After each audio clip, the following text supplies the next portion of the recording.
قرآن کریم کې یو لوی اجزا دی چې په 13 اجزاو کې قرآن کریم تقسیم دی چې هغې ته موږ او تاسو 13 سپارې وایو دا د 13 سپارو اصطلاح دا د چا نه را روانه ده، یعنی چا د دې ایجاد کړی دی او د کم وخت نه را روانه ده. قرآن کریم پر 13 اجزاو کې چا تقسیم کړی دی او په کم اعتبار سره د دې تقسیم کړی دی. نو د 13 سپارو تقسیم دا د معنی په اعتبار سره نه دی شوی. لکه تاسو ګورئ کله کله د قرآن کریم یو خبره شروع یو واقعه شروع هغه خبره نیمګړې پاتې شي او سپاره سر ته ورورسي او بله سپاره شروع شي. د دې نه معلومیږي چې را تقسیم د معنی په اعتبار سره نه دی شوی، ځکه خبره نیمګړې پاتې شي او سپاره ختمه شي. نو دا تقسیم د سورې فاتحې نه علاوه د قرآن کریم د کلماتو په اعتبار سره شوی دی. کلمات تقسیم شوي دي او بیا دغه د سپارو دا تقسیم شوی دی. وس دا چا دا تقسیم کړی دی نو دا په یقین سره څوک نشي ویلی چې دا تقسیم چا کړی دی او کله شوی دی. خو د حضرت عبدالله ابن عمر رضی الله تعالی عنه یو روایت دی، هغه فرمایي چې نبی علیه الصلاة والسلام وفرمیل چې د قرآن کریم ختم په هره میاشت کې کوه. نو ما ورته جواب کوي چې د الله رسوله زه د دې نه زیات طاقت لرم چې د میاشتې نه زر د قرآن کریم ختم وکم. نو نبی علیه الصلاة والسلام راته وفرمیل چې ته طاقت لرې د میاشتې نه زر د ختم، نو بیا په هفته کې یو ختم کوه، د دې باندې زیاتې مه کوه. نو دا یو روایت دی حضرت عبدالله ابن عمر رضی الله تعالی عنہ روایت دی. نو بعضې علما هغه فرمایي چې دا د دې حدیث مطابق دا قرآن کریم دا په 13 اجزاو کې تقسیم شو که یو انسان په میاشت کې د قرآن کریم ختم کوي نو د هغه د اسانۍ دپاره د قرآن کریم د کلماتو شمار شو، د کلماتو په اعتبار سره قرآن کریم په 13 اجزاو کې تقسیم شو چې د میاشتې ختم کولو والا ته اساني شي. او دا اصطلاح د دغه حدیث په بنیاد باندې د حجاج په دور کې چې نو دا شروع شوې ده، د هغه په دور کې را د 13 سپارو اصطلاح چې نو دا مقرر شوه چې انسان ته په دې کې اساني.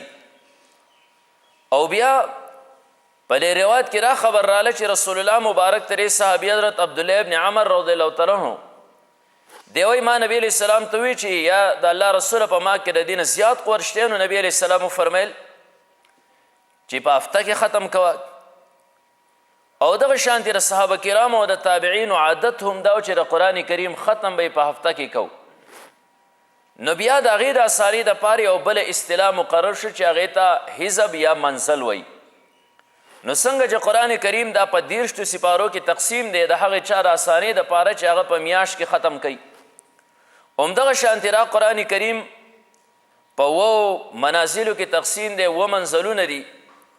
که څوک په هفته کې ختم کوي نو د هغه د اسانۍ دپاره قرآن کریم په 2 منزلونو کې تقسیم دی. نو دا دویمه اصطلاح د منزلونو ده، دا هم د دقې اسانۍ دپاره ده. و سپارې خو تاسو ته معلومې دي، ځکه زیات کر په تاسو کې حافظان دي، غیر حافظ ته هم پته ده، خو د دې منزلونو اکثر چاته پته نه لګي. نه تفصیل د هغې دا دی د سورې فاتحې نه والا د سورې نساء پورې، یعنی مختلفو تعداد سره یو منزل چې دی نو دا تقسیم دی. بعضې صورتونه اوږده بعضې صورتونه لڼي، نو په بعضې منزلونو کې صورتونه زیات راغلي، په بعضو کې کم راغلي. لومبی منزل د سورې فاتحې نه د سورې نساء پورې، په دې کې 4 صورتونه دي. او دویم منزل د سورې مادې نه بیا والا او تر سورې توبې پورې، دا دویم منزل په 15 صورتونو باندې مشتمل دی. او دریم منزل بیا د سورې یونس نه والا دا د سورې نحل پورې، دا دریم منزل دا په 2 صورتونو باندې مشتمل دی. او 4م منزل د سورې بنی اسرائیل نه والا د سورې فرقان پورې، په دې منزل کې بیا 9 صورتونه دي. او 5م منزل د سورې شعراء نه والا تر سورې یاسین پورې، په دې منزل کې هغه 11 سورتونه دي او بیا شپږم منزل د سورې والصافات نه والا تر سورې حجرات پورې په دې کې 14 سورتونه دي او اخرنی و منزل دا د سورې قاف نه والا د سورې ناس پورې په دې کې 15 سورتونه دي. اوس به تاسو وایئ چې دا تفصیل مونږ ته یادیږي نه، مونږ له مختصر غونته کې طریقه پکار ده چې دا منزلونه مونږ ته رایاد شي.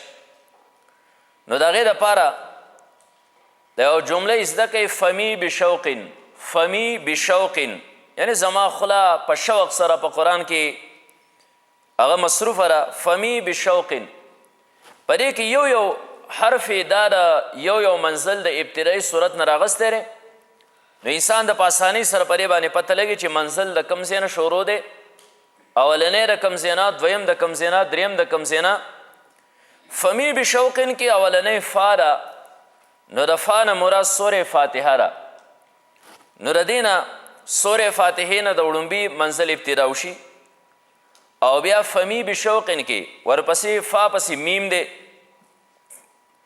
نو دویم صورت د سورې مائدې نه شروع دی، د میم نه مراد مائده دویم منزله. فمی میم نه مراد مائده، نو دویم منزل د سورې مائدې نه شروع شو او فمی کې بیا په میم پسې یا ده، نو د یا نه مراد دا یونس. دریم منزل بیا د سورې یونس نه شروع شي او فمی بشوق کې با د با نه مراد سورې بنی اسرائیل. نو بیا څلورم منزل دا د سورې بنی اسرائیل نه شروع شي او بشوق کې بیا شین دی، د شین نه مراد سورې شعرا ده. نو بیا پنځم منزل دا د سورې شعرا نه شروع شي او بشوق کې واو دی، بیا نو د واو نه مراد سورې والصافات دی. نو شپږم منزل بیا د سورې والصافات نه شروع شي او بشوق کې اخر کې قاف دی، د دې نه مراد سورې قاف. بیا و منزل د سورې قاف نه شروع شي تر اخره پورې من الجنة والناس پورې. نو دا یو آسان غونته کې طریقه ده فمی بشوقین.